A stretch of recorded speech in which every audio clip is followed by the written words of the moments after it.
The clock on the nightstand read 11:47 p.m., and Lucas was still awake. He hadn't moved in nearly 40 minutes. His back rested against the headboard, one knee pulled to his chest.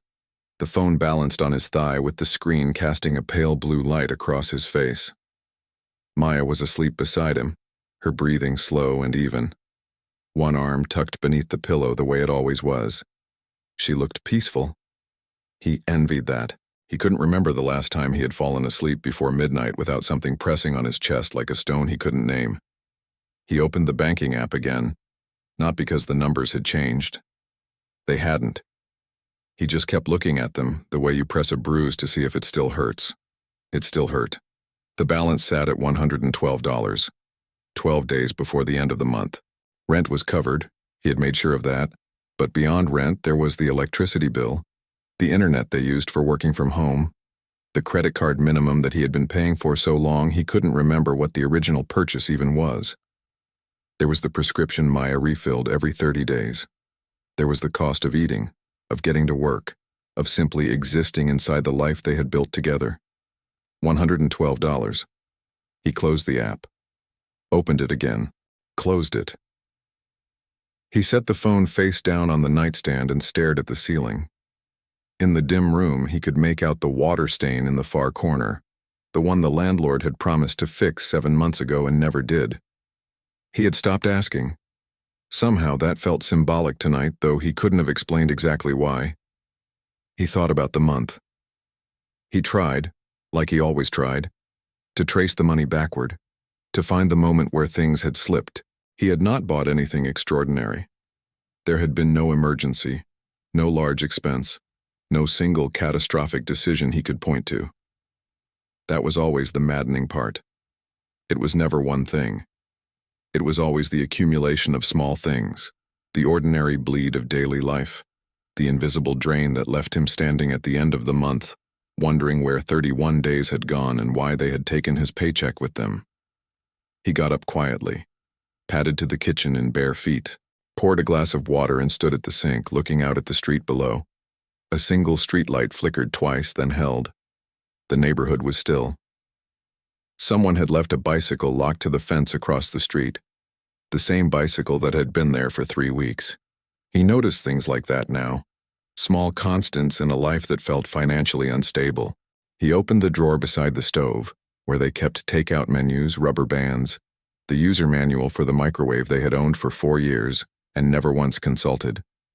Beneath all of it, his hand found what he was looking for, a small spiral notebook, the cover bent from being shoved in and out of bags, the first 20 pages filled with grocery lists from a year ago and phone numbers he no longer recognized. He sat down at the kitchen table and opened to a blank page. He wrote at the top, "What is actually happening?" Then he sat there for a moment with the pen hovering, because the honest answer was that he didn't fully know, and that not knowing was, he was beginning to understand, the first and most foundational of his problems. He had never tracked his spending, not really. He had looked at his bank balance the way most people do, with a kind of anxious glance, checking whether the number was dangerous or merely uncomfortable. But he had never sat down and mapped where the money actually went. He told himself it was because he was busy. He told himself he would do it when things settled down. He told himself the numbers would be depressing, and what was the point of being depressed when he couldn't do anything about it? He had told himself many things. None of them had helped. He wrote, "I don't know where the money goes." Not as a confession to anyone else, just as an acknowledgement. A small, quiet reckoning with the fact that he had been moving through his financial life with his eyes partially closed, and that this deliberate blur had been costing him more than he knew. The pen moved slowly across the page. He was not writing a plan. Not yet. He was just finally looking at the thing directly, the way you sometimes have to let yourself see something clearly before you can decide what to do about it. He thought about his subscriptions. There were 6 of them, maybe 7. He wasn't certain of the exact number, which was itself a problem. He knew about the streaming services. He knew about the music app. He thought he had canceled the fitness platform 8 months ago after a week of not using it, but he couldn't remember if he had actually completed the cancellation or just navigated to the page and gotten distracted. He had seen a charge last month that he didn't recognize and had told himself he would look into it and had not looked into it. Every month, somewhere between $60 and $90 left his account automatically. He did not experience these as purchases. He experienced them as nothing, as absence, as money that simply wasn't there. And because they cost him no friction, no standing in line, no decision at a register, no deliberate act, they had accumulated invisibly, billed forever for things he had long since stopped using. He had signed up for convenience and stayed enrolled through inertia. He wrote, "Subscriptions I'm paying for and not using." Then he wrote the word he had been circling around for years, invisibility, because that was the real problem. Not the individual amounts, most of which were small. The problem was that he had organized his financial life in a way that made spending invisible, automatic, frictionless, painless, and then wondered why there was nothing left. He thought about the credit card. He had had the card since he was 24. He had used it initially the way he had been told was sensible, for emergencies, for building credit, paid in full each month. For about 6 months he had done exactly that. Then a month came where paying in full wasn't possible. He paid the minimum. He told himself he would catch up the next month. The next month had its own complications. The balance grew. The interest compounded. He began to think of the balance as permanent, a background condition of his life, like the water stain in the corner of the ceiling, not a crisis, but a constant. He had never sat down and calculated how much he had paid in interest over the years. He was afraid to.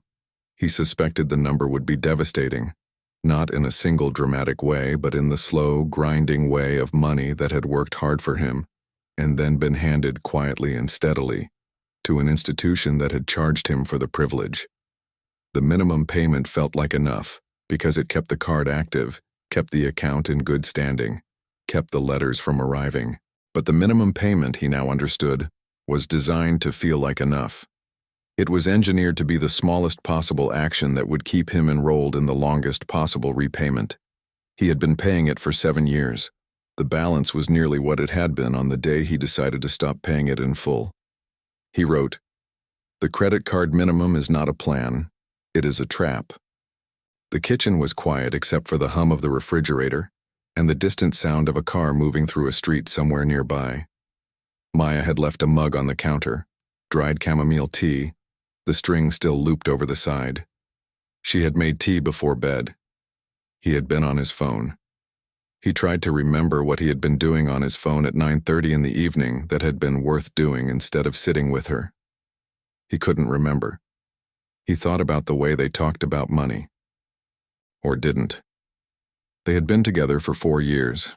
They shared the apartment, shared the electric bill, shared the food they bought together at the grocery store on Saturday mornings. But they had never had a real conversation about money, about what each of them made, what each of them owed, what they were hoping to save, what they were afraid of, what success looked like for both of them together. They had spoken around the subject the way you speak around a painful topic in a family, with euphemism and avoidance, with vague gestures toward figuring it out and talking soon, and when things are more stable. Things had never become more stable. Stability was not a condition that arrived on its own. He understood that now, sitting in the kitchen at midnight with a notebook and a glass of water. He had let the silence do the work that honesty should have done, and the silence had not helped either of them. It had just made them two people living in the same apartment with separate financial anxieties that they carried alone, in the dark, in the small hours of nights like this one. He wrote, "We don't talk about money.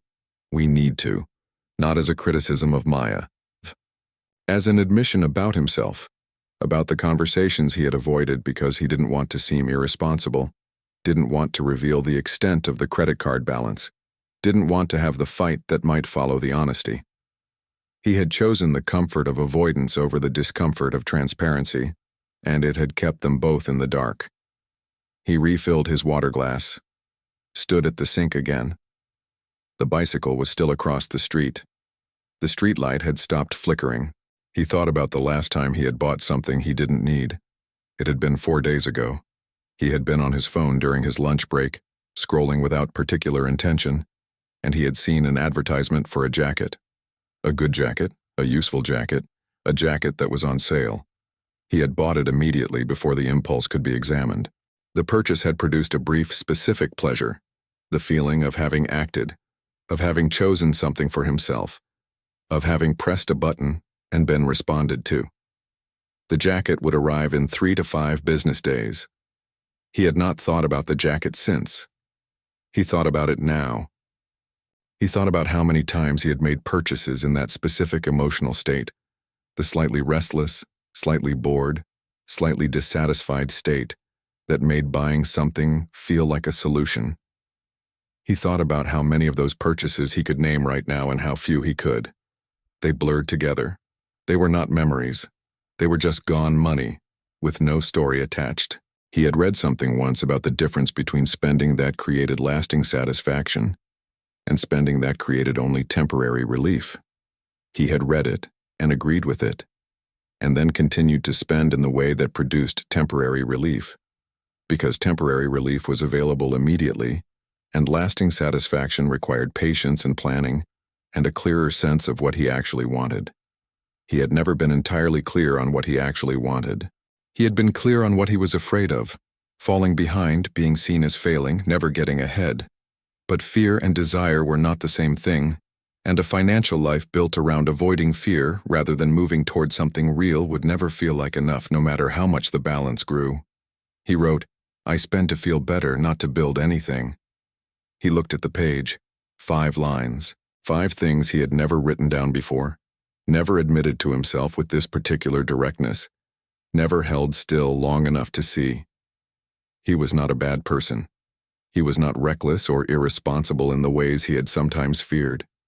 He was someone who had never been taught to see money clearly, who had absorbed the same vague mythology most people absorbed: work hard, spend carefully, save when you can, figure it out as you go. He had worked hard. He had spent somewhat carefully, or at least without deliberate extravagance. He had saved almost nothing. He had figured very little of it out. The mythology had not been enough. The mythology was never enough. What was needed was specific, unglamorous, practical attention, the kind of attention that required sitting down with a notebook at midnight and writing the uncomfortable things, then deciding to do something different. Not everything at once. Not a transformation overnight. Just one decision, then another, compounding in the same way that the debt had compounded. But in the other direction, towards something instead of away from something.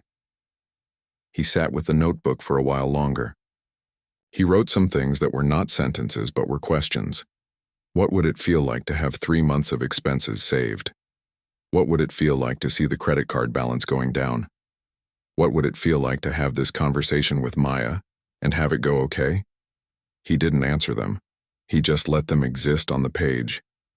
Eventually he closed the notebook and left it on the table where he would see it in the morning. He rinsed his glass and put it in the drying rack. He turned off the kitchen light. He stood in the doorway of the bedroom for a moment. Maya had turned onto her back, one hand resting open on the pillow beside her. The room was still and dark. He thought about how much he didn't want her to worry the way he worried. He thought about how keeping her from worrying had become another form of not talking, and how the not talking had kept them both more isolated with their fear than they needed to be. He thought, tomorrow I will show her the notebook, not as a drama, not as a confession designed to alarm her, just as an opening, just as the beginning of a conversation that should have happened a long time ago and was going to happen now. He got back into bed. He didn't check the banking app. He lay in the dark and let the numbers be what they were, real and difficult and not yet changed, but no longer hidden from him. He had looked at them. He had written them into something like language. That was not nothing. That was, in fact, the only place any of it could start. The ceiling held its water stain. The street outside was quiet.